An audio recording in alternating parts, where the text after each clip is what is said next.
Tapos yung kasama ko nga na dito sa bahay, hindi pa dumating. Kaya, buti na lang itong dalawang kasamahan ko. Nakakaintindi. Kasi maaga akong nagising eh. Malawa yung baon ng amo ko.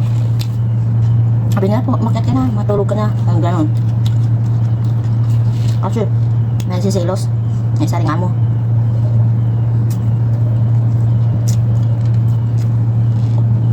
Kaya ayaw kong umakyat ng maaga. Ako yung hinahanap. Hindi ko alam kung ilang oras ako magpapahinga.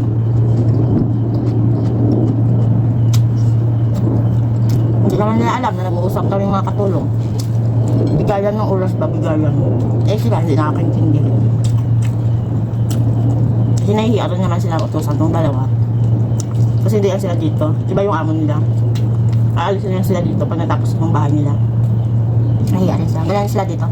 Mahihain sila sa hindi nakatulong din nila yung utusan.